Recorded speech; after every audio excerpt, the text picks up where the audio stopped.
Good morning, everybody. Welcome to a Sunday morning cup of Ray. It's Sunday, November 17th, 2024. And yes, Buccaneer fans, yes, Tampa Bay sports fans, imagine a time when during the Buccaneers football season, regardless of the record, 2 and 14, 14 and 2, before it was 17 games, what have you, the success of it. There was nothing else going on here in Tampa Bay. I mean, not just sports related. I mean, nothing. And of course, it's still that way. The Beer Buccaneers, of course, are still the big McGill coming off. They're in a bye week this week. Of course, they'll be next week at MetLife Stadium near New York against the New York Giants. Big stuff this week. Let's see. First of all, Andre Vasilevsky, best Lightning goalie of all time. And I always thought Pupa would have that lockdown forever. Gets his 300th victory, the fastest goalie in the history of the NHL to do that. Number one, he's a cat. Number two, he also is surrounded by a pretty good team. The Lightning continue to put on the ice each and every year. What else we got going on here? The Rays Stadium. This week, the news came out that the Rays and the Yankees agreed on contractually to play the 2024 games for your Rays over there at Steinbrenner Field in Tampa.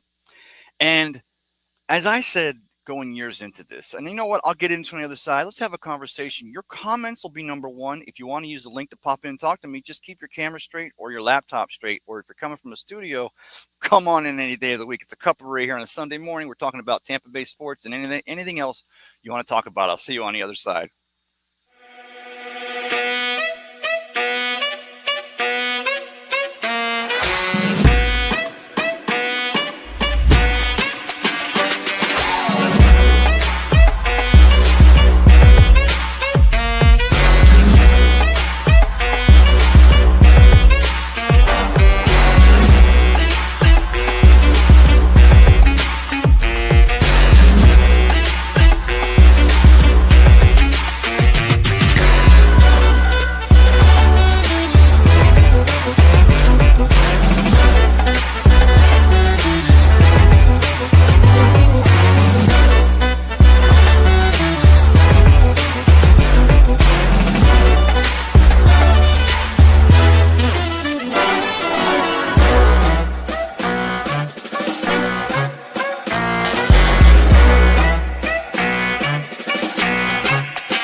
Good morning, everybody. Welcome again. I think I may have mentioned it in the opening, but I am down here at John's Pass, the little pass here that was actually created by a hurricane a long, long time ago, but connects Madeira Beach to Treasure Island. And a lot of y'all, and I appreciate all the DMs when you guys saw I was going to be out here this morning. I really do want to have a conversation because y'all know how this goes. We'll talk Bucks, we'll talk Lightning, we'll talk Rays. We're going to talk Mike Tyson, Jake Paul. Really, we're going to talk. I can go on and on about everything. Stanford winning last year, 2-7 Stanford. But we can talk about college football. I'll go as in deep as I can. In fact, the more off script you guys get with me, the more likely I don't have anything planned for it, and I will actually not have anything to say, which I know for a lot of you is a pretty strong thing to talk about. Now, I put the link on my Facebook page. It is off my YouTube channel because I've been starting to dig in, doing some reading. I joined the 21st century, the digital age. Although I've worked in IT for 30 years, I understand the ones and zeros, but okay, now I'm going to put this thing on a platform that we can get to as many people as possible. So the conversations, even though I love a 2-3 person or even a one-on-one conversation on a Saturday morning, Sunday morning, what have you, the wider audience we can get to, the better the conversation can be. Now, before I go off the top of the show, I will preface this by saying, to the staff, the management over there at Krabby's on the Pass, just across the pass, really for everybody here on your Tampa Bay beaches, but especially this morning because I have a confession to make. Remember, we couldn't even come out to the beach for 2 weeks after Milton, and we're only now just over a month off from it, a month removed from it or so. I've been driving the beaches. I haven't come all the way to the pass. I was so happy today when I got here. I talked to Dylan Hubbard, Captain Hubbard down there at Hubbard's Marina, and they had a group going out deep sea fishing. The waters are so calm today. And they're going to go out there. It's glass. And, a couple of people posed this weekend, maybe with the colder temperatures, it was going to affect the fishing a little bit. I know for a fact, last night I drove by Thunder Marine over there in Bay Pines. Of course, this weekend they were having the King of the Beach fishing tournament. And I can tell you, it's changed only because usually they had the parties there at ROC Park and they'd come back in. They got the boats go out first thing in the morning before dawn, come back with their catches, do the weigh-ins. Still did the weigh-ins yesterday, but instead, and in fact, there weren't a bunch of boats pulling up to the marina there at ROC. They still had to get their boats and park them within vicinity and then bring the fish over for the weigh-in. I'm happy to tell you that there were so many fishermen there last night lining up over at Thunder Marine, getting their fishes weighed, participating in that tournament. And I think, again, that was the best of the beach, king of the beach. I think that the more we return to normal, sometimes it's a slap in the face. And what I mean by that is I'm so happy that I've told you I didn't come all the way to Johns Pass, but I would drive. We kept Seminole, of course, where we live. It's right over the bridge there. It used to be the old Burt Reynolds, Lonnie Anderson bridge. For those of you who know, you know. And driving the beaches, the first week or so after Milton, and of course just on 2 weeks after Helene, there were sand dunes. The entire, Park Boulevard, or Gulf Boulevard is a 4-lane with a little middle turn. The entire right side was completely inundated with sand dunes, and all the damage and devastation of so many people who lived out here, and they were got right into it and started to build. I got a comment in here. Tim Haynes says, good morning. Good morning, Tim. How are you, my friend? I hope you're well. I hope it's a good Sunday for you. I hope you got plans for today to find your beach. I'm probably not. I've got a lot of work to do around the house, but it may be a son of a beach, but I promise you I'll find a way to chill. Tim, thanks for always coming in. How many times now, Tim, is that you're my first comment, brother? I appreciate you. But so today I'm like, okay, I'm going to do this thing. I want to talk about the stadium, and I want to get into that only as much as you all want to. I've got what I want to say. Oh, brother, Tim says, doing great. Good to hear, brother. You know that. So I said, I'm going to go out to Krabby's on the Pass. So I was at Ferg's yesterday. The family and I, my wife and my daughter, we were down there last night, went down and walked Beach Drive out onto the pier, stopped into a few of the shops, St. Pete strong, Tampa Bay strong after the storms, trying to get out and support local businesses because really, the mom and pops and the businesses that work so hard that are barely keeping things in the red or the black, depending on how you look at it, to keep their businesses running, and we support them. But I'll go here and say this. If you want to find your beach on a Sunday and your good karma points for the weekend, no matter where you are, Johnny Dean, Pittsburgh, Andrew up there in Canada, by the way, Canada took a beating the other night. We'll talk about the Jets and the Lightning if you'd like to, Andrew. I probably don't want to. Maybe you do because you're a cat anyway, but support your local businesses in your community because that's the way you're going to be feeling good on a Sunday morning and getting that good karma. So I'm like, all right, I'll shoot the Krabby's, stop in and talk to Chris, wish the staff a good morning, see how they're all doing after the storm, get my cup of coffee, probably get a breakfast.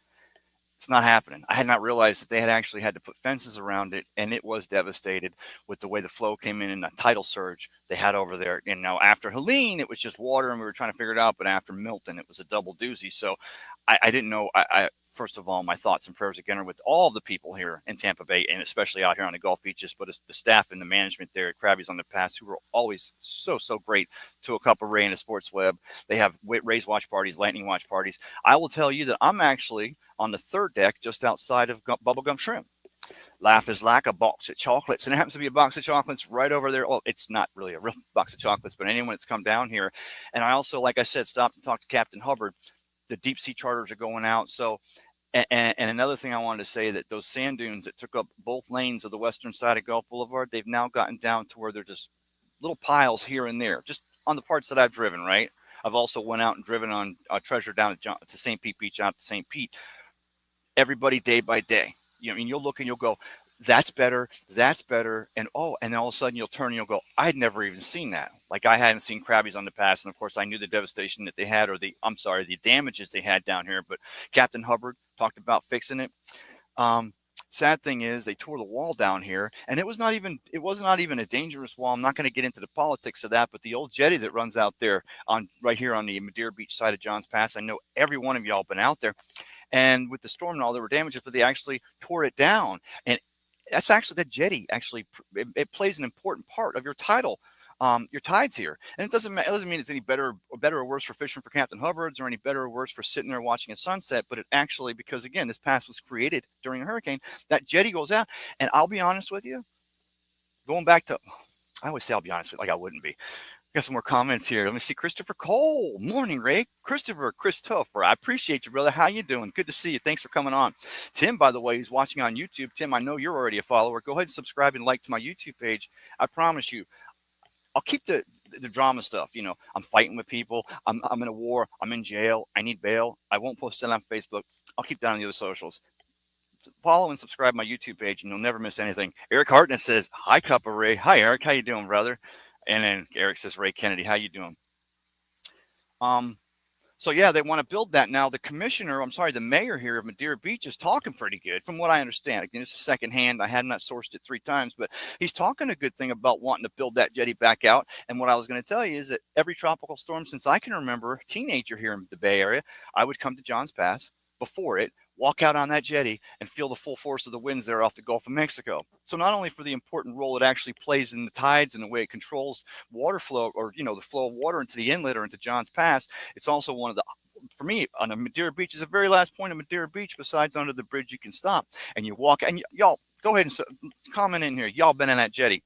The mayor said he wants to build it, but then you also hear that he's talking to the staff saying, I'm not going to build it. And of course, it's not only for them to decide here at the local level, it is your beach, but it's also ecologically speaking, and for the future of the entire Suncoast, it becomes a state issue. So get with the state and figure it out. They're not really doing that too much. At the end of the day, we're worrying about everything else. But this is one of those things where just because we're continuing to fix and pull ourselves out of where we've been, you don't want to lose track of the things that we've had that we need, and we need to make sure we have moving forward. Speaking about a stadium in St. Petersburg. Oh, I knew this would be. No, Eric, I'm sorry. I'm not going to do. This is just a little conversation. But if you got anything, Eric, about the Rays, the Lightning, the Bucks, put it in here. I'll try to address. I'll address them all, but I don't know how much time I'll spend on each subject. So, with the Rays agreeing to their contract to play at Steinbrenner Field, I'm sorry about my shot too. By the way, I'll tell y'all. After I found out what was happening on the Krabbies on the Pass, I jumped back over here, talked to Captain Hubbard. I said, I need to set up. They had a charter going out. I couldn't really get there. I told you I'd be on at 8. So I'm like, there's the old faithful. Because you come up to the third deck, you got the coverage here. You can go to the sun deck on the very top. You've got Bubblegum Shrimp. You also have Hooters on the top deck. Shout out John Gruden, who joined Barstool Sports, and he was on with Big Cat and FP.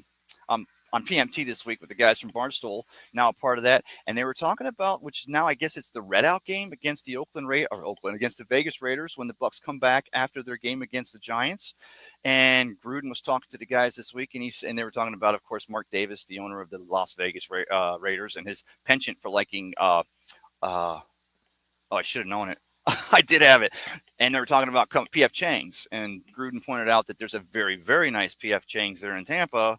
But then, of course, with John Gruden, Coach Gruden, and his association with the Hooters chain, he also had to drop that in there, too. I guess the guys are maybe talking about, Christopher, shared the show. I appreciate you, everybody, if you just hit me a share. What takes Wander Franco new? You know what? I ain't talking about Wander Franco. It's a thing. I get it. I still want to say innocent until proven guilty. I haven't broken into that case. I don't want to see the law, but where there's smoke, there's fire. I think we've had enough talk about Wander Franco. As far as he goes moving forward, it's always been for me ever since the first time the allegations came to light. The first thing you say is, let's step back. Let's make sure this isn't a jealous person, somebody who he beat out in Little League, thought he was better hit than Wander was. But then over time, it starts to, it starts to show what's what I'm looking for. The news comes back, and it comes back again. You start hearing it more and more. Now, it's not just some quick break you saw on someone's Twitter page, but now the news is coming from everywhere. So from that point on, actually quite before that, my only worry about Wander Franco is, how do you get this cancer off the team, and how can the team not have to pay any dollar more than they have to get rid of them? So hopefully that's the way that's going. Eric says, think Todd Bowles' job's hot seat? I absolutely do not. Let me preface that by saying, if our owner was the guy that, the owner of the Carolina Panthers, if our owner was, say, who else, the Giants and Mara, which I knew he doesn't want to make quick snap decisions, but he seems to be making those same bad decisions over and over again. One of the very reasons why Jason Light, since 2014, has brought a calmness and also a sense of respect to this team, but a calmness, is because he's not the guy that the moment there's a little bit of rough seas, he's going to want to turn a ship around and head back to port. He actually understands that sometimes you have to weather some storms. And I don't even want to call what's going on with Todd Bowles a storm in 2024, because I know we're going to talk about almost only counts and horseshoes and hand. Almost the Ravens, almost the Chiefs, who are still undefeated, trying to beat the Bills today to stay undefeated at their place in overtime. Coin flip, 40 seconds, timeout. Patty Mahomes went down the field. We could talk about all the particulars. And then, of course, the loss last week against those 49ers, where you keep McCaffrey coming back. Debo's getting off the charts. Brock Purdy's the best quarterback since Tom Brady, and they're supposed to come in here, and we kept it right down to the very wire. And everybody says, well, the Buccaneers' pass defense. Guys, Buccaneers' run defense has been better than their pass defense since what year? Oh yeah, since '76. So I mean, I'm not saying that. I mean, we can look at the 8 reasons why the Bucks have lost these close games, but because Eric, they haven't lost these close games because JPP has to yell at a rookie in the locker room because they were talking about some girls in the front seat at a game while they were losing. They haven't lost this locker room because a Devin White was going through a contract problem, and now the Philadelphia Eagles realized how much of a problem he was when they tried to get him on a cheap, figuring, hey, maybe he'll be good for that week that week we play in Tampa, get him off the team. He continues to make the right decisions. So I don't see Jason Light going in to talk to Brian Glazier, and going, our ratings are off a little bit. We didn't sell as many Freezy Pops at the last home game, even though it was hot when we played the Niners. I think we got to get rid of Todd Bowles, and let's just go reinvent the entire thing. Let's keep Liam Cohn. Not that he's going to remind us of Dirk Cotter, because he's not trying to develop a Jameis Winston. We've already got to develop Baker Mayfield. Sometimes you got to realize, you bring in a Canales, you bring in a Cohen, maybe he's a result of the system. And the result of that system seems to be a team that plays strong defense with great stewardship or leadership from the very top, trickles all the way down the chain.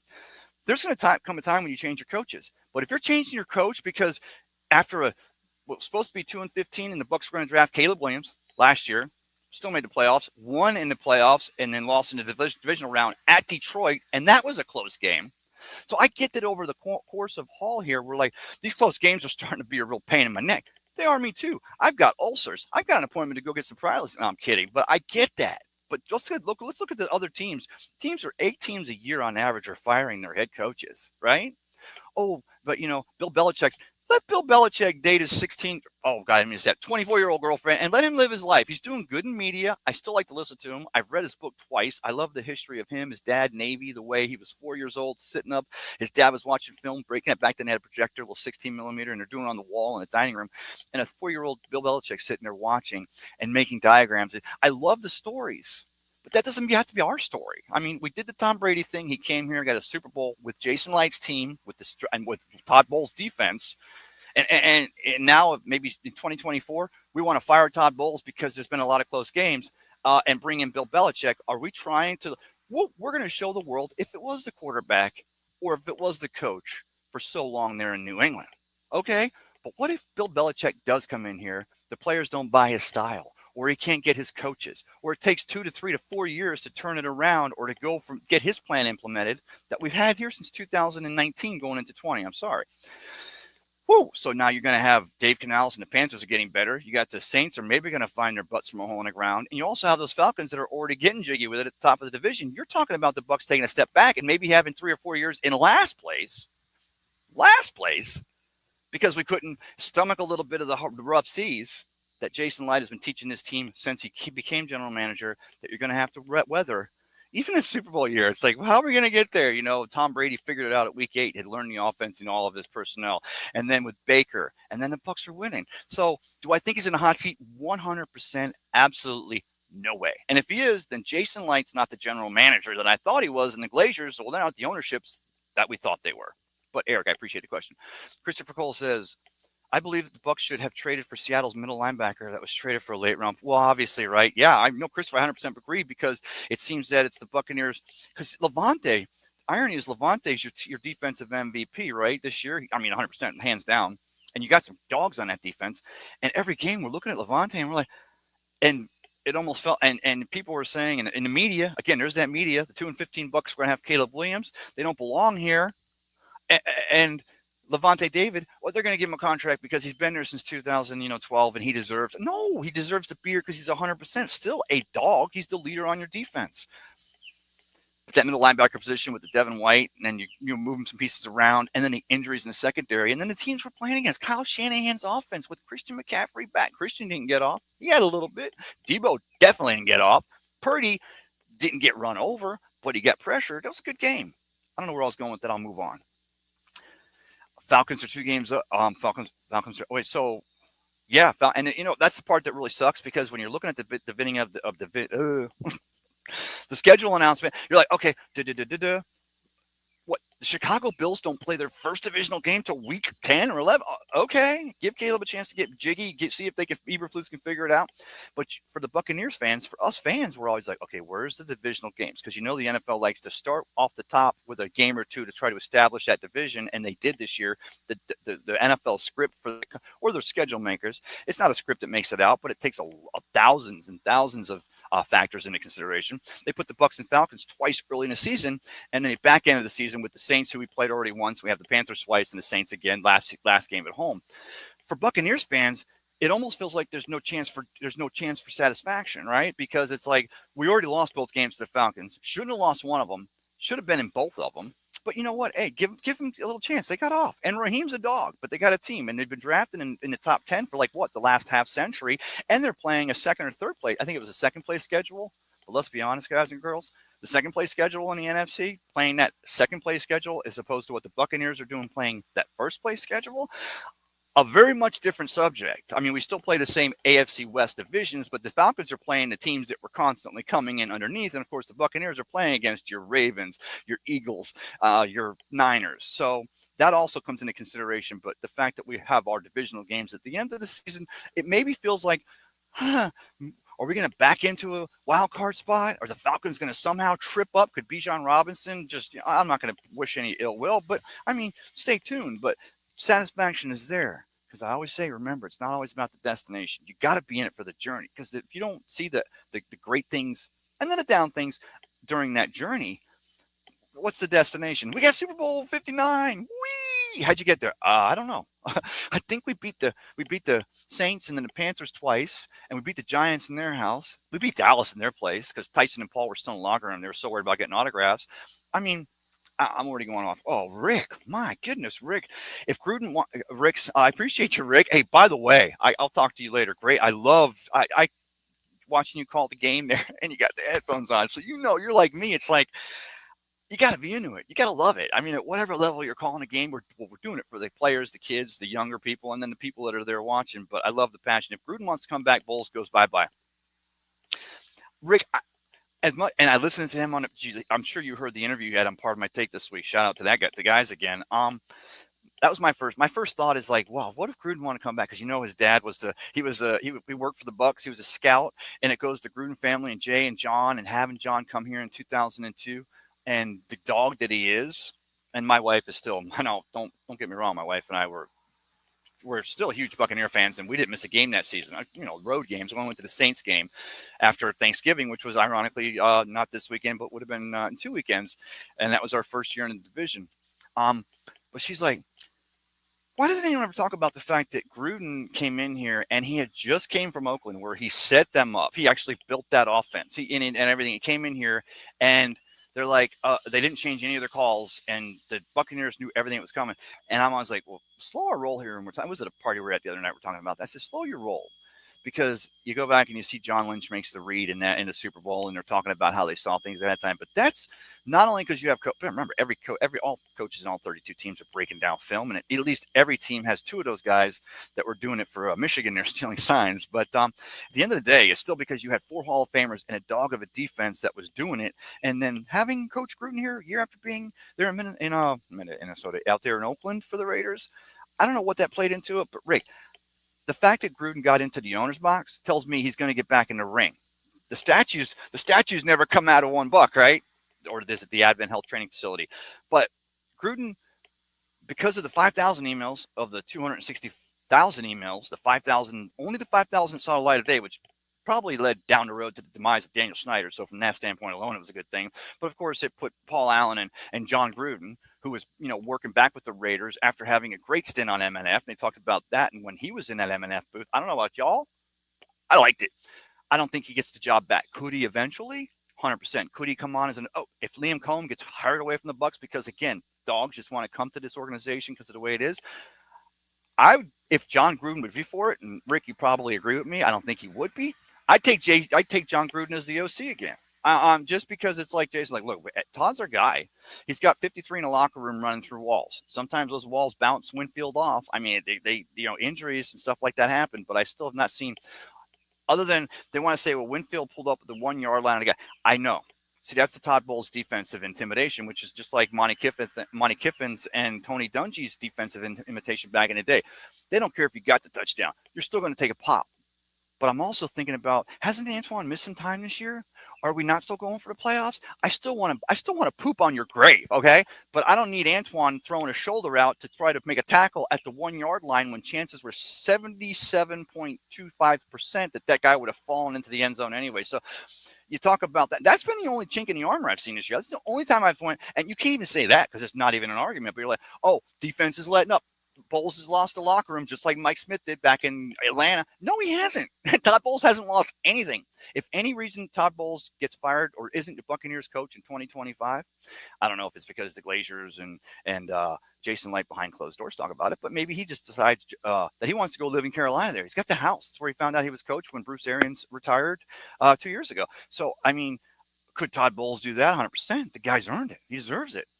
A lot of coaches, it goes in the blood forever. I don't think he does because he wants to coach his team. And if he wants to coach his team, unless he loses the locker room between now and the Panthers in week 17 at Raymond James, that I don't see it happening.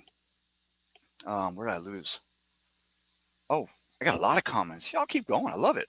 Okay. Eric says, Bowles defense ranks dead last. And we've still almost won every game.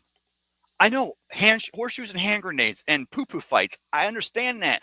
But we're Broncos and then the Falcons. And there's been games where we got our ass beat. I mean, let's just call that what it is. But we've still worst defense in the league. You got 17 guys on your defense, the 22. They only have one leg or one arm. They're out there trying to tackle people. But we're still almost winning those games with a team that was supposed to still be in Tom Brady cap hell. How can I not preach this any stronger? I still love your opinions. I still want to hear everybody getting excited. But let's keep our eyes on the prize, just like with the stadium. But I'll get back to that in a second. I hope somebody wants to talk about that a little bit.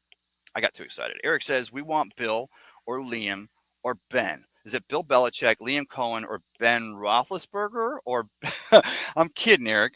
Look, there's nothing wrong with wanting. I mean, from Richard Williamson to 3-a-days Ray Perkins to Sam Weiss was the first offensive-minded coach we got, even though Perkins and then Richard Williamson was receivers coach before he took over the incumbency for him, and then still kept another season and still only finished with like 2 wins.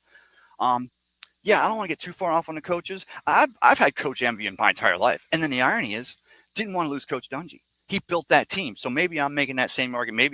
Maybe the Bucs wouldn't have 37 if back then a much younger Ray, who really still even less important than I even am not now, but if they'd listened to me, they'd have stayed with Dungy. And I was like, I knew that defense was doing it. The offense, they just couldn't get anything. And then Gruden comes in here, but Gruden was my envy. Gruden was the one I wanted. Gruden was the one. His dad was a scout for the Bucs. He came from here. He loves it. Jay's over coaching Orlando Predators after. You should be here.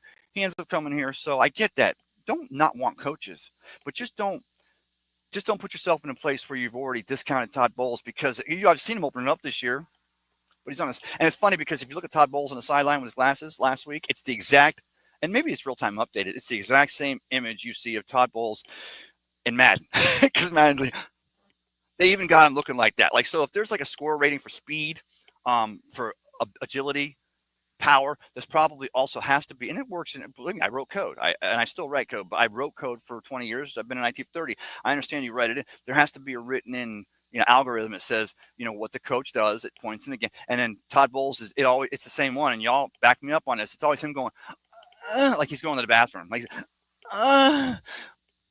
and it's like, no, okay. And that's him. Congratulations, Madden. You nailed his character. But then you see Todd Bowles after that first victory last year on the road in Minnesota, and he goes, I got one thing to say. Yeah.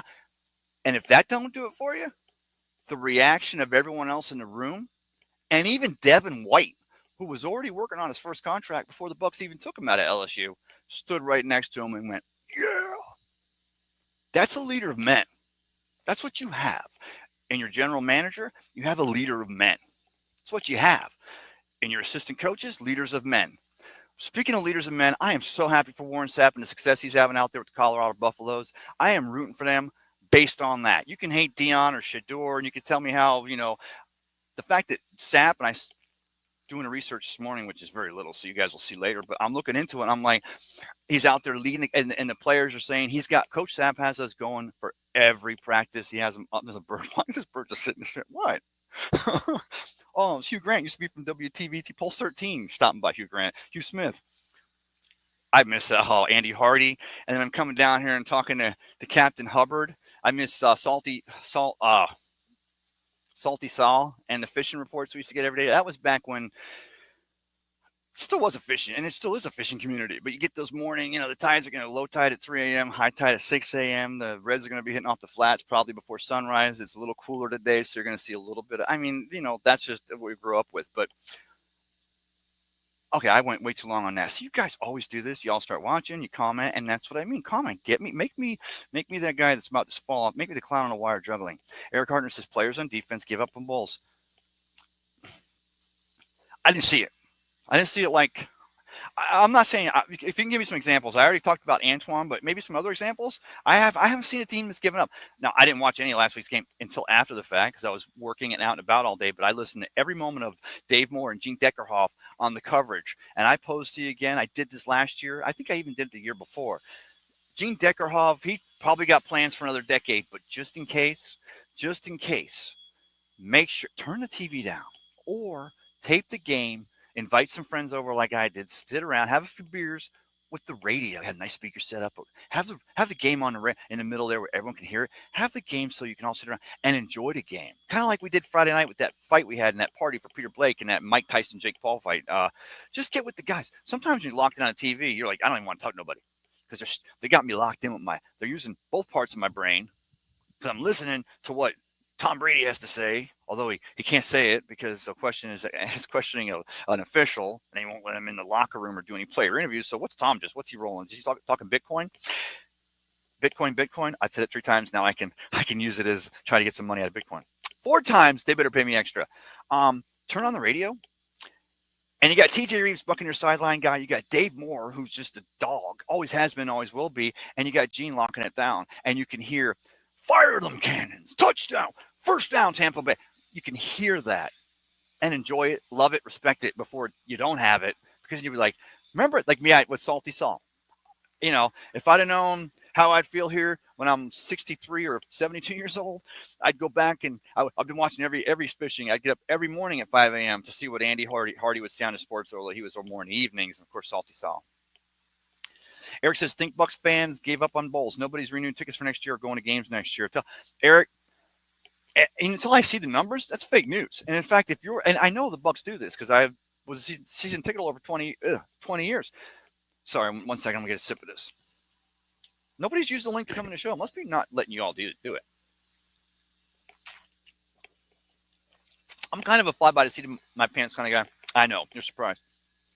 I don't like when I'm not even halfway through season 2024 and they're already wanting 2025.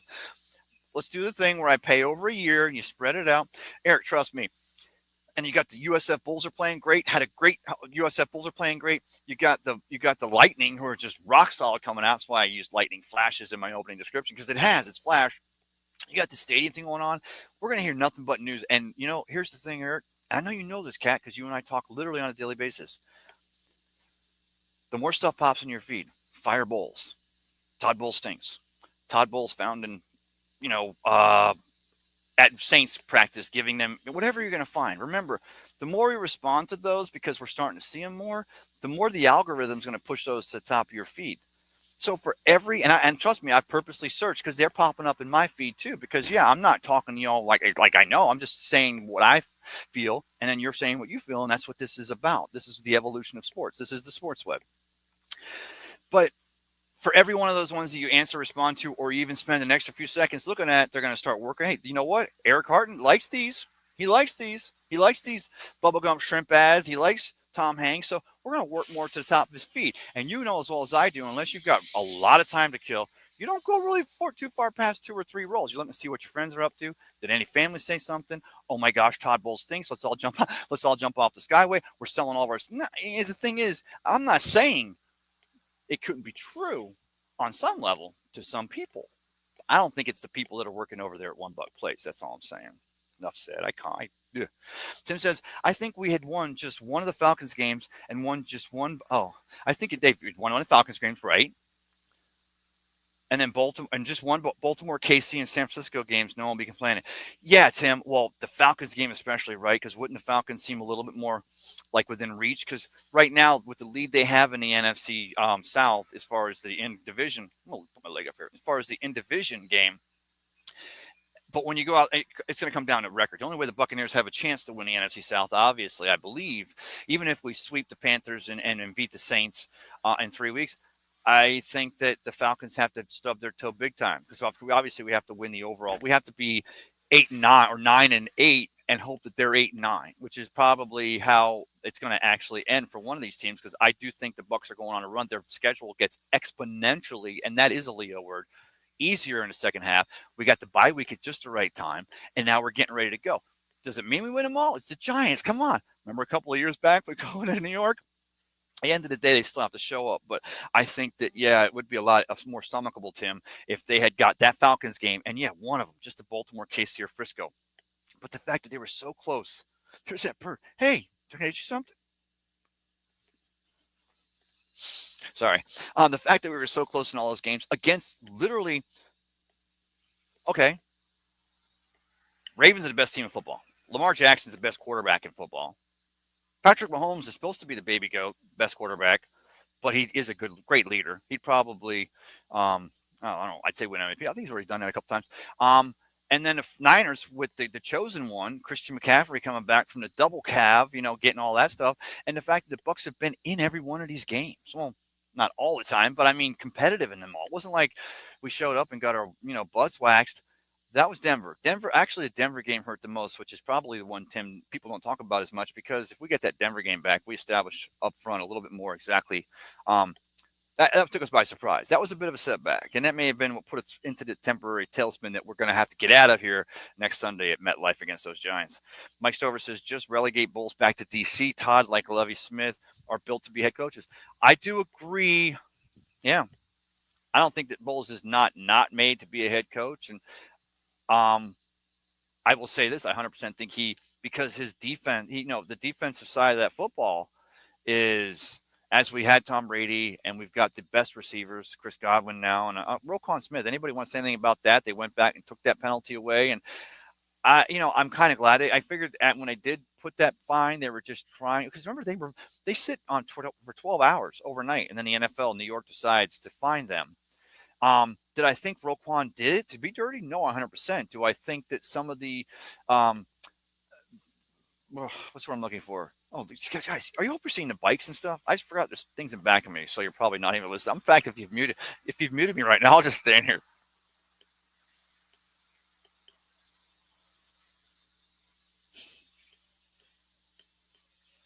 Yeah, nothing. I'll get off the air.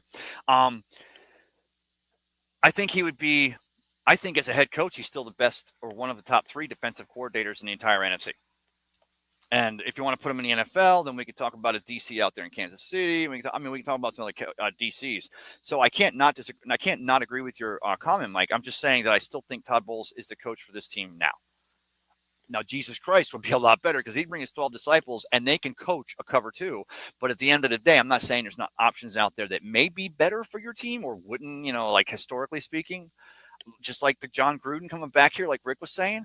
I don't think that's a bad thing. I mean, I'd pay, but if you're relying on your season ticket holders to buy tickets just based on who the head coach is, and you're a team that's won the division 3 years in a row, just came off the Super Bowl, and we're supposed to be in Brady cap help, you're basing your decisions based on the guy on the sideline, and the games are still competitive. There's a lot of moving parts there that I just don't think point to get rid of Todd Bowles, because at the end of the day, it's also the 53 in the locker room, more so than the coach.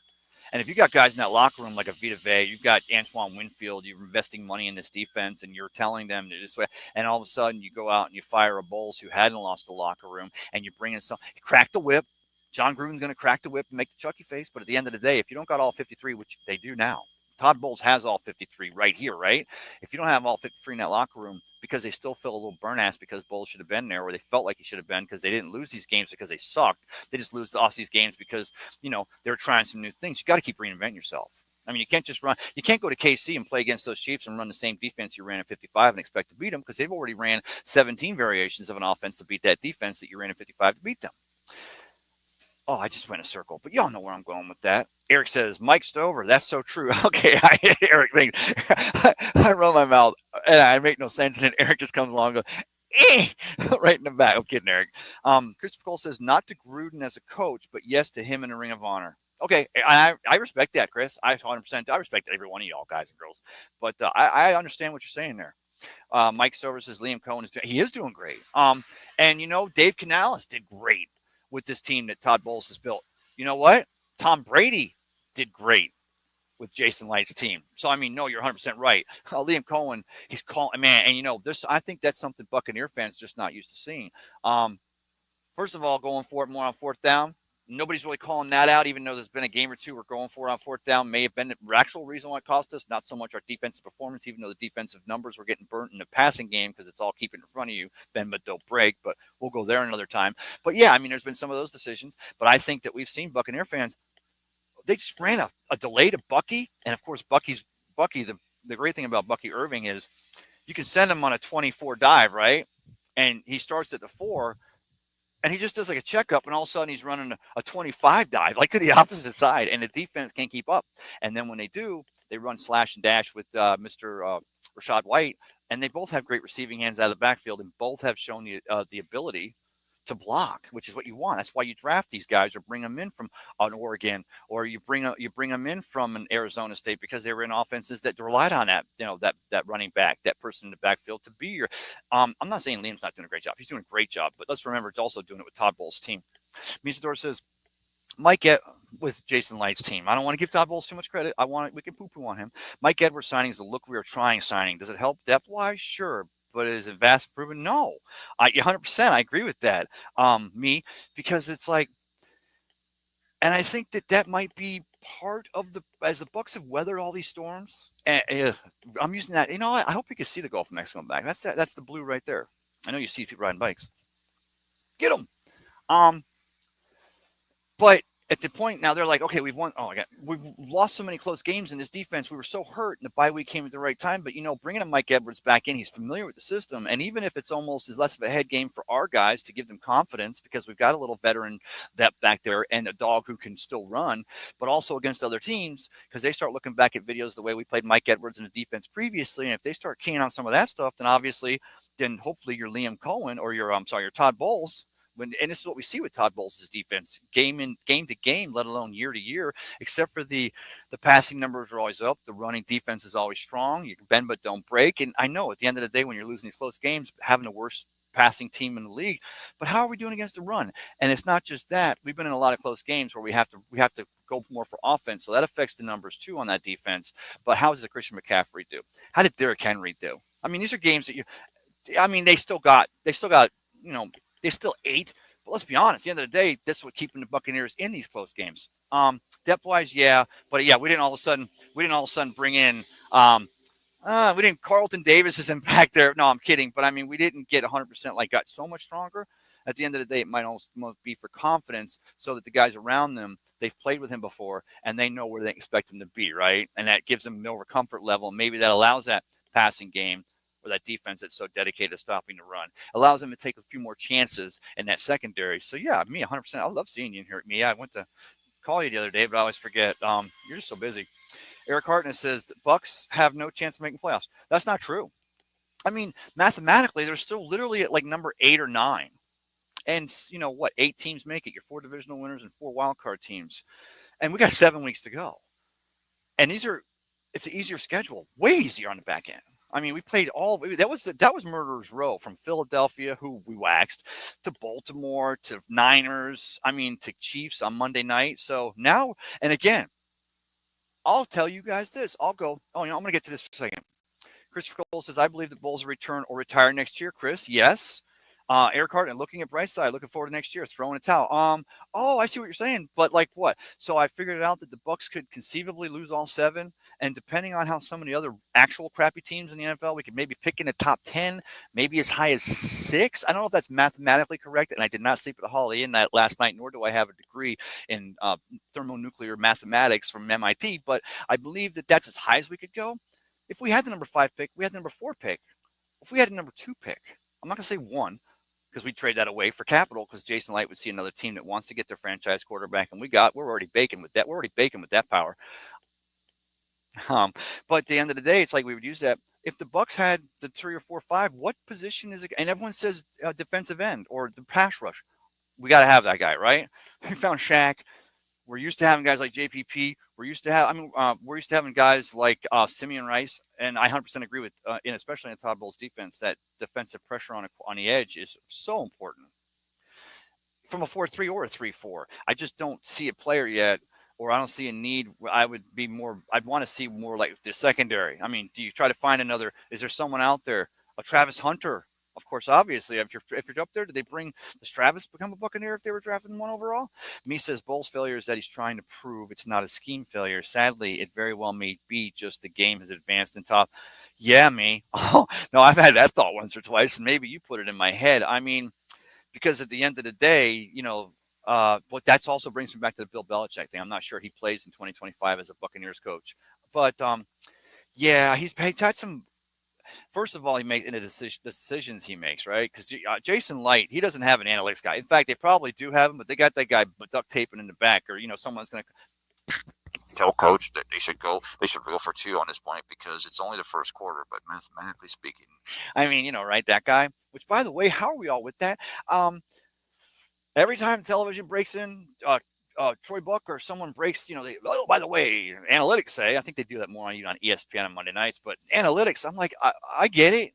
I like that you can introduce this conversation, but that it comes right on the heels or right before a, Hard Rock Bets commercial or a, whatever. It's like, I get this, but to some point, I start thinking, you don't have to give me so much of the numbers. Kind of give me the thoughts of the game. The reason why you'd go for 2 here, because then it's a 1-score game at 8 points instead of being 2 at 9 with less than 6 on the clock. I get that. But when you start, I don't give a shit I don't care what bean counters that are sitting in the back room. Not since John McKay was coach in 1981 have the Buccaneers been here, and we find it mathematically speaking, if they go for it on 4th down here, they have a better chance of not losing in the 4th quarter. I get all that, but man, just let me enjoy the game. But yeah, I 100% agree with you, me. I had to go off on a tangent there because I was starting to agree with you too much, and they might think I'm a mark. I'm kidding. Good to see you again, brother. Mike Stover says, don't bet on that. I hope that was after I made that comment, but it probably wasn't. Oh, don't bet on. Oh, Travis Hunter, maybe? Mike Eric says Mike Stover, according to expert, 0 chances. That's the thing, Eric. The 8% was the last I saw. The Buccaneers have an 8% after they lose to the Niners. I'm like, okay, and I get it. Again, computer guy. They've simulated every game.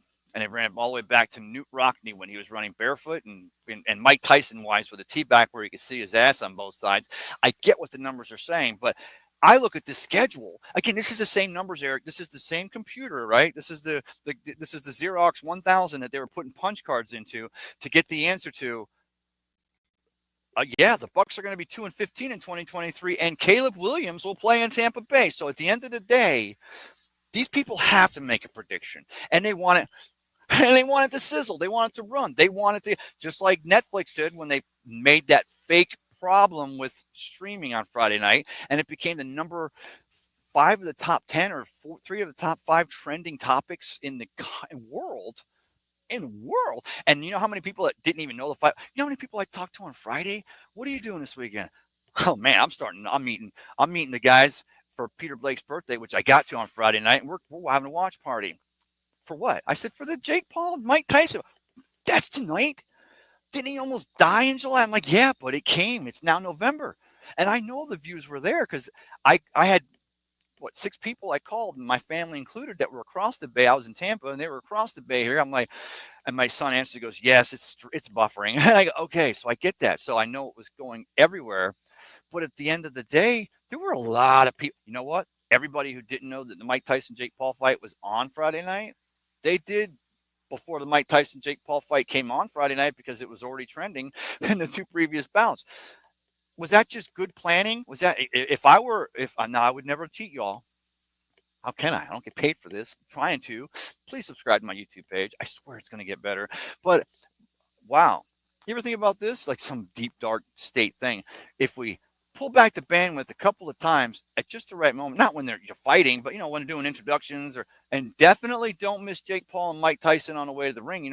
That got real clear during that part of the show. And I'm like, and I wasn't thinking it then, but I mean, I'm being conspiratorialist here.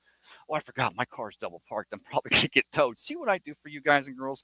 But the whole thing about 8% chances, 0% chances, at the end of the day, if it makes you hug that pillow a little more comfortable and get into a fetal and sleep, do whatever it takes to get you to church. But if you're really relying on that to try to determine if the Buccaneers have a chance at the playoffs, and I'm not saying you do, but you're also probably that person that thinks Todd Bowles should be fired last year and fired again this year for some close games. Me says Bucks have a solid chance at making playoffs. Do they need help? Absolutely. I mean, that's what it is, right? I mean, and if we were in the situation we're at, you hear that bird? Now he's cooing at me. Maybe you do hear it. We need help, but I've looked at the schedule and I've ran all the calculations through my head for all 32 teams in the remaining 8 weeks. I have not. If I had that time, you guys would have to shoot me. But we need some help. But that's part of the fun of the season, right? 7 games to go. We're below 500. Yeah, we kind of got our butts waxed the last few weeks, but now we got the easier part of our schedule. Let's do this. The Giants lose on Sunday. Todd Bowles will not be on a plane back. He'll leave him on a tarp. How many times did Buccaneers fans, and you guys remember, especially those of y'all old in the tooth, remember how many times did we get done watching a game and go, I hope they don't they should not let him, don't let Greg Schiano get back on that plane. Or don't let, I hate to say Richard Williamson because he was a great guy, but I mean, don't let him on a game. Don't let him on a plane. If they lose to the Giants on Sunday, which isn't going to happen next week after this week's bye, Todd Bowles will just go straight to Carolina. He'll probably drive. It's about a 14-hour drive from where the New York Giants play. Eric says, if we lose the Giants next week, then hit panic button. That's what I was just saying, Eric. Maybe I subconsciously read your comment. Misador says, that's so true. Who's going to help us, my thing? I love you, Eric. That sounds like a personal problem. I'm kidding. Misa Stover says it's either our defense isn't showing up or Todd Bowles' scheme is vastly outdated. Yeah, I mean, yeah, 100%. I think you guys are right on that. I mean, maybe a little bit of both. I don't think it's because the defense isn't showing up. I still see a lot of effort. I see a lot of guys. I mean, you know what? If players on our defense got paid just for their enthusiasm and their attempt, just a speed attempt. Yeah, Joe Tryon-Shoyinka, he'd be the best paid player on our defense because every time I look at that kid, he's trying to run, but then sometimes offensive linemen just go, oh, it's you. And then he ends up, 10 yards past it. I'm kidding, but I haven't seen a defense not showing up, so maybe it does lean a little bit more heavily towards the Todd Bowles schemes are outdated. But Christopher Cole says, Ben Johnson will be highly sought after by a lot of teams. 100%. The offense he's running there, I mean, what he's done with Detroit. And at the end of the day, I start to wonder. I mean, obviously, these coaches are dogs. I mean, this is what they've wanted to be, work with leaders of these players, whatever sport you're in. They've wanted to lead. But I also started, and you saw Johnson took his name out of the hat early last year because eight. There's 32 teams in the league on average. I think it's like 7 or 8, 7.2. But I'm like, how are you going to fire coaches' feet? But yeah, 80 years, so that there's always going to be the opportunity. And Ben Johnson has to take it. There comes a point where you go, hey, if you don't take it now, and you guys have one bad year, you could be out of a job, period. At least as a head coach, you lock down, $30 million or $50 million over 8 years or for whatever. And then if they want a knee-jerk reaction, you're like 8 teams a year on average do. Well, actually, some teams really do need to get rid of those coaches. But if they want to knee-jerk you in 2 or 3, you get paid for 3 or 4, and you can go do FanDuel. I mean, it's a win-win. But I look at that Detroit situation, and I'm like, unless it's really, really cold in the winter, you just can't take it, or working with Dan Campbell and what the Lions are doing, I would stay there. Eric Hartnett says, Mike Stover, look what Carton's doing in the Lions. Carson Wentz. Eric says Mike Stover. I'm sorry, Eric, you guys talking back and forth. Mike says that Tyson Paul fight was fixed. The undercard gave the crowd their money's worth. Hunter crowd, man, I'll tell you what, gave the crowd more than their money's worth. See, I'm looking at that, and I'm like, Jake Paul, if you're Jake Paul, if you're anyone from my generation, and even if you thought you were 20 pounds heavier, 6 inch further reach, and you're 20, 30 years younger. And I think I made that joke at one time. That I mean, I swear to gosh, I think I made a joke. Maybe I'm a revisionist in my mind, but back when we were like, hey, would you get in the ring with Mike Tyson for $1 million? And like 40% of the people, or 50%, maybe straight up 50, were like, baddest man on the planet, Iron Mike. Okay, so put that in context. And then Jake Paul, strong, loves boxing, and he's never going to do anything. Coming back now, he's not doing anything to damage the integrity of boxing. If in fact, if you follow Jake Paul a little further, him and Logan both, you'll find out that they're actually more likely to not do well because they're so worried about paying homage to the sport of boxing, the sweet science, pugilism. That being said, I'm still going to say that I wouldn't. The way Mike Tyson looked, and I'm not talking about when he got to the ring. I'm talking about in the locker room when he walks away. Which, by the way, that was staged. It's on Netflix, so have a little fun with it. Mike Tyson's also been a pretty good actor, and I love the way Jake Paul uses the song from Hangover to come to the ring. So there's a lot of ways you can look at it. Almost, I don't watch wrestling. I was at Slamboree 95. I love wrestling. My problem is I go turn on wrestling because I'm not home from Monday Night Raw for years, and so I haven't watched a lot of wrestling. Haven't been really pay-per-viewing the Royal Rumbles back in the day. It's not the fact that my family championship wrestling here in Florida. Not Gordon Soley, that wasn't my grandfather, but involved with wrestling. Mr. Osborne. That's an homage to. Anyway, I don't go too far there, but I love wrestling. I don't have any time to follow it, but when I start comparing sports, I don't like. You know what? I liked UFC. I went to a UFC fight a couple weeks ago at Ferg's, and there's a bunch of guys having a great time. We were all into it, and I'm like, it was really good fights. They were. Then I watched last night. There's just something. I'll be honest with you. Maybe I don't got the gene. Maybe I lose my male card on this. But I'm not. When I see someone go down, and the object is to elbow them on their cranium and then knee them to get them to submit. I understand that's part of the sport, but me as a person, it's almost like, even though I'm not rooting against a cheetah, it's like watching a cheetah walking with a, a primate or a monkey in their mouth, and the monkey's holding a baby monkey. And I'm like, well, that's nature. And I can't do anything about it. It's a circle of life. I get it. That's how we explain it. It's a circle of life. But at the end of the day, I'm not about that violence to watch somebody get pummeled, because there's places in this world and country, maybe in this state, you can go just see that on a daily basis. You can just go, let's go see somebody get pummeled, or someone's just so hating. I like the sweet science. I like boxing, and I'm not talking about wrestling. Wrestling also, I love it because it's a great sport. But we can talk about fixed and not fixed. Was there a gimmick or was there a run? Only run I saw on Friday night was Jake Paul did not want to get inside on Tyson, who looked very good, by the way. And Tyson, who literally almost died 5 months ago, hung in there for 6 or 8 rounds.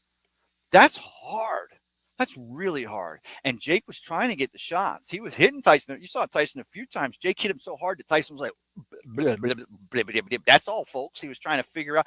But I don't think Mike Tyson knows how to go down unless the opponent's Buster Douglas. I'm rambling. I'm just saying that, could it have been a run? I mean, I'm not saying it can't be. The NFL's on the script now. But did I feel like it was a run watching the fight? I was looking for it. I thought that the butt shot in the locker room, the guy who was hosting, having Rosie Perez there, having Jerry Jones and the team there, because it was there in AT&T Stadium, I was all about it. I thought networks did a pretty good job on that production. I just didn't see a fake fight. I just saw a fight. And I made a joke with the guys at the watch party. I was like, hey, look at it this way. And it's not going to happen. Of course, Mike Tyson will be 60. And I think that I don't think they need, and I think that Jake Paul paid the respect to Mike Tyson. My son follows Jake, even though he's rooting so hard for Mike. And he's been getting to things. And remember, after the fight, that basically Jake kneeled down. I mean, he paid respect where respect was due. And I made the joke Friday night, and I'm like, well, look at it this way as a positive, because the next Tyson Paul fight, Mike Tyson will be getting both his purse and his Social Security, and it's like, probably not going to happen. And I think it's 62 anyway, not 60. But I thought the fight was pretty good. But yeah, there's a couple things that make you go, okay, is this how boxing is going to be moving forward? Is this what I should be expecting from boxing? And I think that most of the things I saw on Friday night, I can. Eric says, my thing is don't want to lose Liam next year. Yeah, but don't remember, this is you'll never get a better example of a bird in the hand's worth two in the bush, because there's two in the bush. I could feed two people in the bush. I got food here, but let me go for the other, and then them two scatter. Now you got nothing. I'm just saying, let's make sure before we make any rash decisions or we say that we got to do this. Let's make sure that we remember that if it ends up not being the case, because I can't make the case for Lovie Smith and we took Dirk Cotter, but at the time I was thinking I would have liked to have seen Lovie Smith's defense another year, and then Jameis continue to develop, maybe get a Bruce Arians or not a Byron Leftwich, although Byron was a great quarterback coach and to have an OC to have with Jameis at the time. I felt like if you'd have more of a like a Bruce Arians that could teach no risk it, no biscuit. And I'm the guy that says I loved door number two. But if that hadn't gone that way, if Brady would have went to the Bears and the Bucs, Jameis Winston would have been your quarterback in 2020, and I was on board to seeing what that was going to be about because I seen this team improving every year. Jason Lights built. I wanted to see if Jameis could just again. Peyton Manning, his first year in the Bruce Arians offense as OC was quarterback coach, OC, but it was with the Indianapolis Colts. Peyton Manning threw 28 interceptions and would never do that again. And even Palmer, quarterback out there in Arizona, says you'll never throw as many interceptions as you will in this offense because it's about push it down the field and take the riskets to eat the biscuits. How did I get here? My point is that Liam is a dog. And if something happens, if Bowles decides to go to his forever home or he loses the locker room here for the rest of the season, I would 100% expect to see Liam. Not Larry Foote. I love Larry Foote, but I don't think he's ready to want to take the team over. He could be, he could be the coach during a COVID scare, but probably not going to be the one taking over your team. So I don't want to lose him either. I don't think we do. But you have to remain to be seen. And if we keep losing OCs, but our offense keeps having the success it's having, maybe we're just like, you know what? Who's the next OC? Let's find out. Hey, score on this guy who's a cat to come play with a good defense, not passing, but have a shot to win with a great organization. I mean, we could play a lot of scenarios there, Eric. Mike Stover says, true. I'm sorry I'm so far behind. Eric says, if Bucs lose, the Giants do. Fired after the game or still wait. No, you don't. The Buccaneers, the Glaziers have never shown a penchant for firing someone ever and bringing an interim in.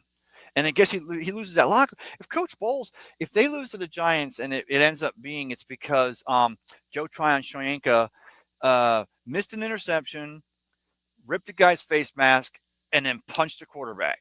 He got 3 fouls and would have had a turnover and we could have sealed the game. And Todd Bowles walks in the locker room and cold cocks him. I mean, just wham. And it's caught on video, although, doesn't always have to be caught on video there. I'm not going to go there, Jim Levitt. But my point is that could he be 100%? But it's not going to happen after the game unless that was to happen. And just it's not going to happen. Not with this classy organization. But, stay tuned. We never know. Harry Berg says, morning, Ray. Don't forget the bagels on the way home. Brother, I got that. And the cream cheese. I got you. Christopher Cole says, who's the experts, Eric? Oh, no. Yeah. No, Eric. Oh, Harry says, a record 65 million views for that. Oh, I thought you meant for my show here. But yeah, record 65 million views. It's the way of the future. And they didn't even they had little things here and they were doing pieces. No, but now you start talking about like the NASCAR with the sidecars and, the helmets with the glasses and they got the emblems and the braids. And, I could see NFL teams in camp, sponsored by so-and-so. So I can see stuff. I'm still not all about, and it's probably in my head because when I watch soccer, the real football, I'm all about, the different, clubs and the different, sponsors or an Emirates, whatever it is, because that's what I've become accustomed to. I don't think I really want to be or used to be seeing NFL teams run out. Oh, look at the NFL. And they got like Downey, gets our clothes clean on the back, to show off their bright whites, which I think probably was a quarterback or a commercial at one time back in the 80s because every one of the Bucs games used to end with a muddy tirade. Eric says, Harry Berg, that's insane, right? Tim Haynes says, Todd Bowles, let's let the season play out and see what happens. See the Florida Gators? Brother, Florida Gators with a huge victory over LSU last night. Turns out Billy Napier might be the guy. And I did that. If y'all didn't have a chance to watch, I don't know why you haven't, because it was captivating. The audio sucked. It made me sick. because I watched a little bits and pieces of it, trying to see if any of it was watchable. But I did it live from my walk around Tropicana Field yesterday, and I was like, I've asked Florida State fans this week. I've kind of polled them. I'm like, are we looking forward to it's at Doak Stadium in Tallahassee this year. Are we looking forward to the Florida State matchup? Because that's always a war. And Gators fans were a little more opportunistic, but especially a couple Seminole fans were just like downright, nah, it don't matter. I'm like, you guys aren't playing for a draft pick. I mean, it's still state bragging rights. And, maybe Miami was the big dog for a minute. It's been a while since that's been the case, but USF Bulls improving. At UCF having a bit, but I mean, FIU and Florida Atlantic got some good schools, but you got to look forward to that game. And yeah, that big victory over LSU yesterday, that felt kind of nice for Gators fans. And I'll be honest with you, I like all Florida colleges. Gators, a little more toward the top. Christopher Cole says a lot of our defensive players are dealing with nagging injuries. 100%. Yes, Christopher. And Tim says Bowles will never lose the locker room. Yeah, 100%. That's why I don't see Bowles ever gets fired before the end of the season. I mean, you'd have to lose the locker room to get fired. You'd have to have a players only meeting and they have to come out of it and say, we're not playing for this guy anymore. He asked too much. And he doesn't know. And he should have called a timeout. With 2 minutes left in that game. So it's like, but I mean, that's not going to happen. And Todd Bowles isn't going to do something so stupid to lose his locker room, because it's all he is a leader of men calling defensive schemes. He's delegated. If anything, Todd Bowles has seriously learned to trust Jason Light, to trust Bruce Arians. And what was that the other day? I'm not going to say who it was, but someone, Eric, it was you and I, but we had saw the thing where they talked about a Buccaneers coach passes, and it was dated November 16th or November 15th, 2024. And then you don't have to click in the link. I don't click on links for that crap anyway, and here I am calling that crap, and I got this thing going. But at the end of the day, it's like you look at, in 2001 John McKay, or no, 2021 John McKay passed away. John McKay, the Bucs original coach. And I'm like, there's something where you because I wrote, you don't become an award-winning columnist as I did for 2019's Creative Loafing's Best of the Bay, Best Local Columnist. Sorry, I had to leave at the end there because I got to cut that out and use it somehow. But without learning how to, every story I wrote, I wasn't writing stories to try to get more people to read. I was trying to get stories that were, or the headline was about my story. And then, of course, if you could do a little tongue in cheek, but never would you say, run a story on the 20th or 15th of November, 2024, and then have a picture of Bruce Arians on the lead for it. That's not, I almost messed up and called it journalism, please. But, he'll never lose it. How do I get there? I have no idea.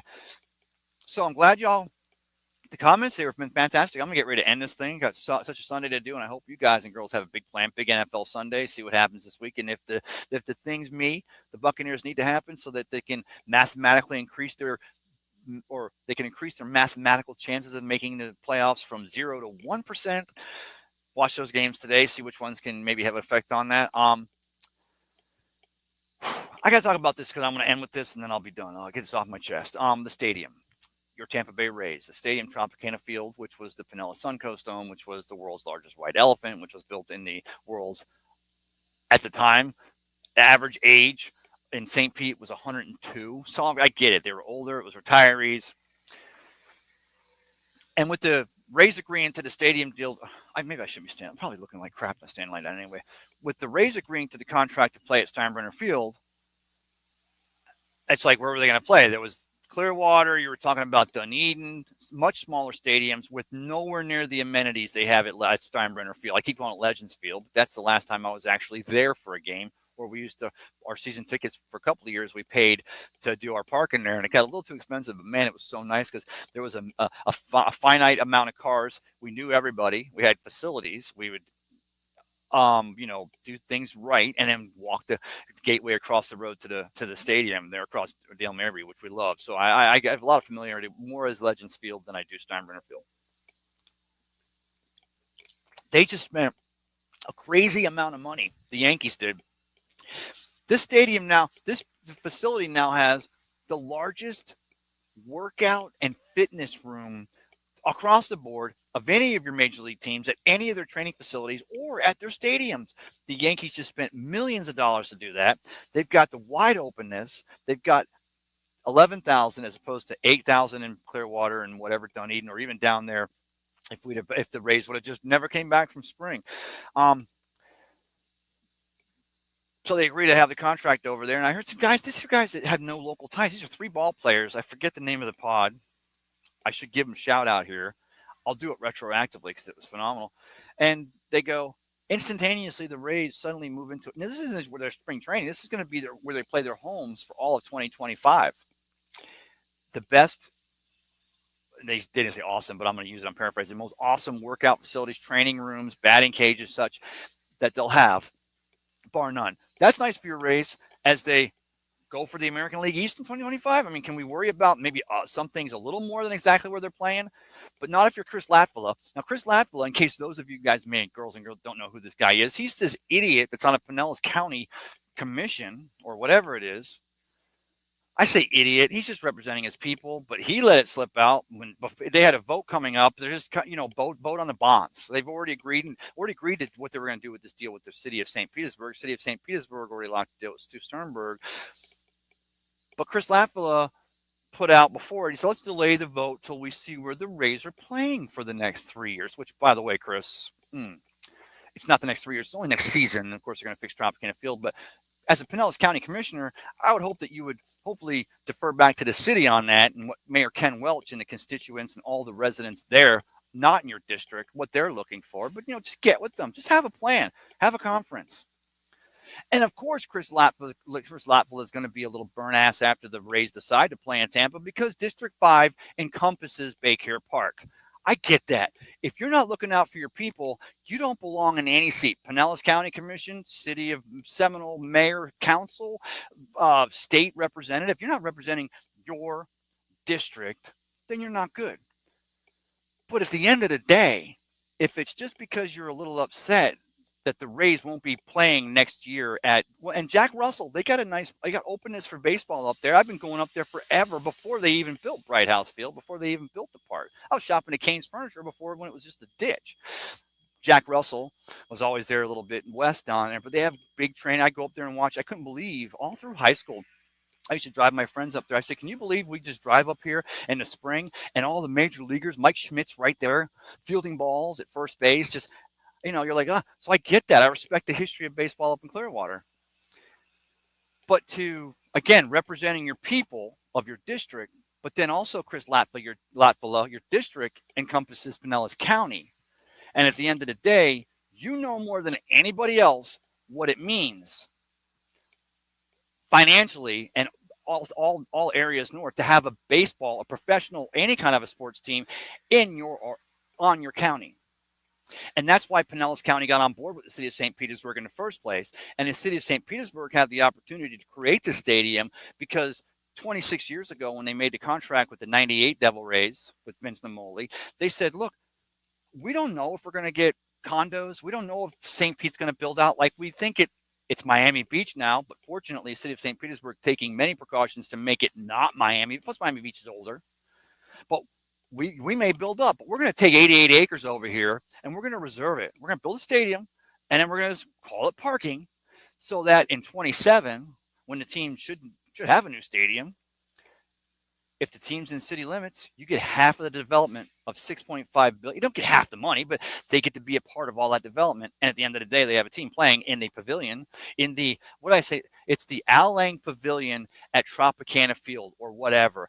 And I know it's probably not going to be Tropicana, but whatever the next sponsor is for the stadium, I like either Al Lang Field with Tropicana. It's Tropicana Park at Al Lang Field. I like working Al Lang, and the reason why I like working Al Lang is because that's the guy who's responsible for baseball being in Florida. Would they have eventually moved a team here? I mean, when they got to 2024, probably after 96, when the Bucks get a new stadium and they realize that we're trending as an area able to support a major league team. Remember before they started bringing in barnstorming preseason games years ago, they used to we couldn't prove to the NFL that we deserved a team, and it took sellouts. It took hosting which again in 3 years when or 2 years when they're renovating up there in Georgia, they're going to play the world's largest outdoor cocktail party right here at Raymond James. It took us proving that we were a big league city so we could support these teams. You already knew they were going to develop here. It's paradise, but we had to prove that we could do it. Just like St. Petersburg is proving, and they have proven in the last 5 years, because this whole attendance thing, I'm not going to say it's because there's like condos going up everywhere and we're building out and it's just becoming, and our mass transit's getting better and we got a new Howard Franklin Bridge opening. I'm not even going looking down that road. I'm just saying the fact of the matter is that we've got the last 3 years averaging 13 and 20,000 people a game. You know what it took? A circle. For me, it took a circle because the Rays have always had the best team. But all of a sudden, we've got all these restaurants, all these beer houses, all these condos, all this development going on in St. Pete, which again is a part of Tampa Bay, just like Tampa is. Because there's, Lord knows, so many things about Tampa. I'm just jealous that I love going. You ever take a little ride up the Hillsborough River, or being able to enjoy waterworks, or being down at the old channel side and drinking? What was it? They used to sell this. They had literally had a bucket. And it was like 20 different alcohols, like $25. And wife and I, one year she got me tickets for the Music Man over at Strad's, and we got a hotel room at the hotel right there across, second floor, had a balcony. Got back from drinking that huge drink, and we're sitting on a balcony. I look up and we see an airplane come flying into the Likes building right there. Boom. My first reaction is I just jumped. It's not a full 2 stories, 1.5 stories up with a small. I jumped right over and headed toward. Kathleen says, "Where are you going?" I said, "I'm going to see if everyone's okay. You just, call."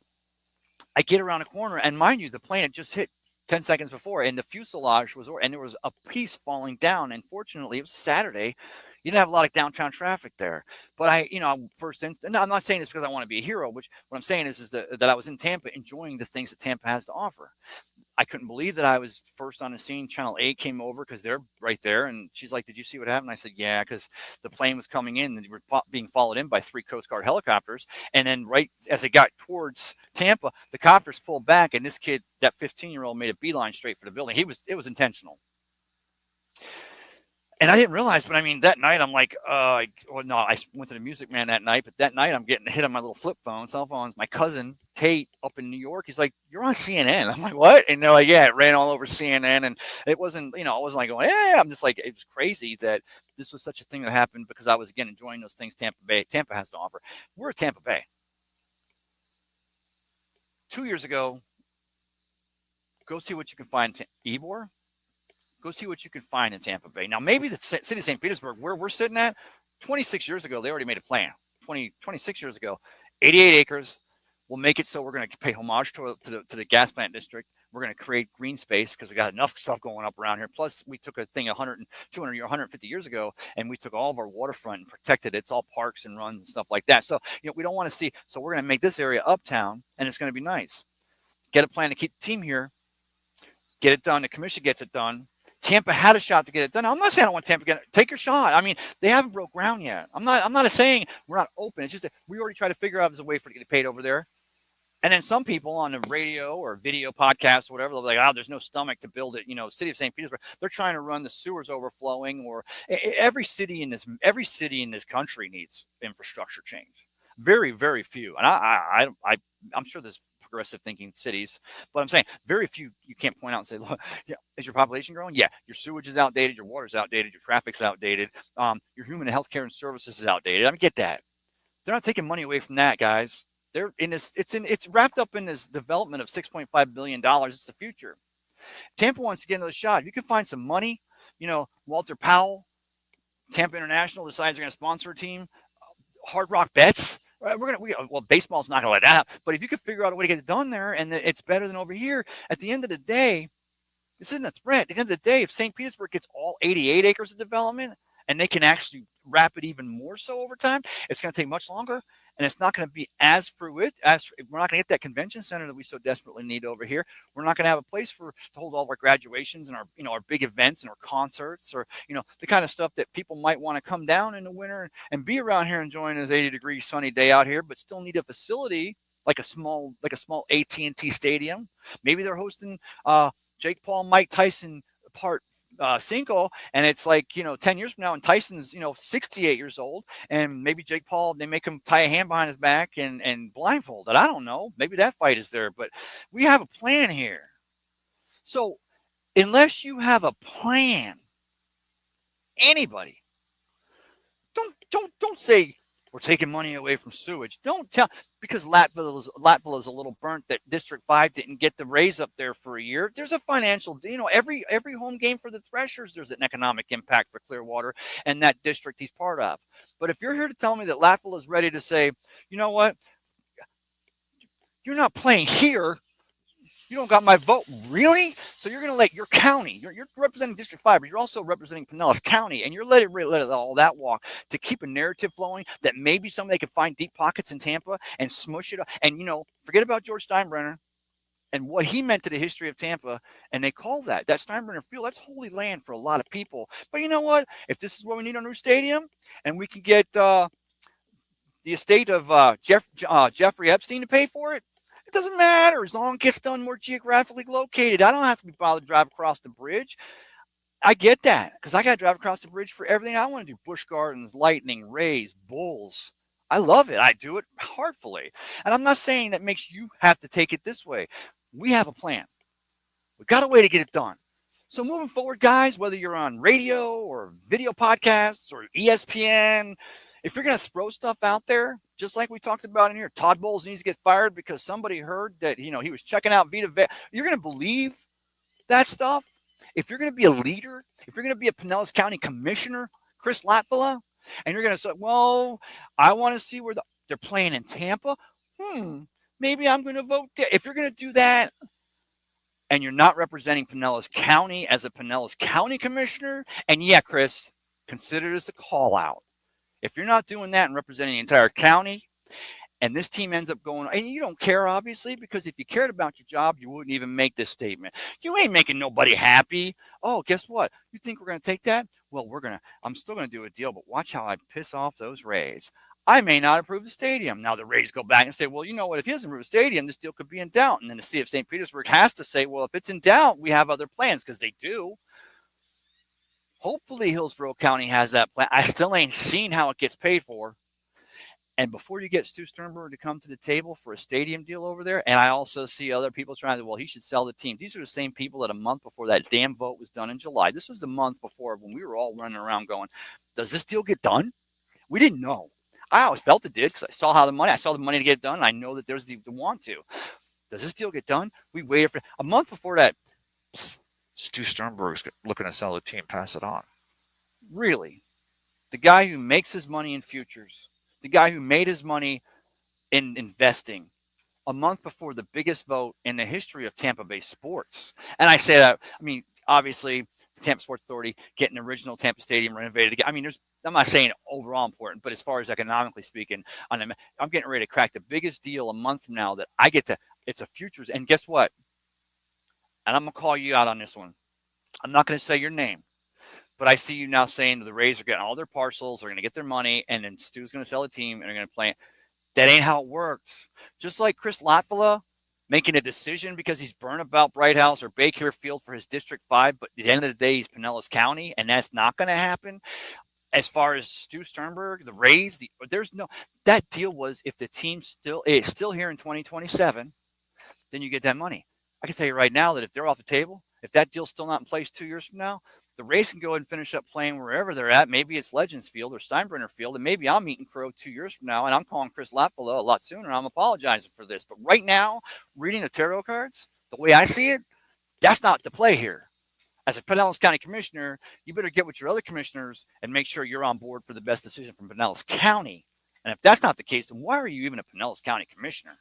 And as far as baseball in Tampa Bay, even if you're a Tampanian or whatever, a Tampanero, have to come across the bridge, make sure that what you wish for can get there. Because Tampa Bay wins if the team stays here, period.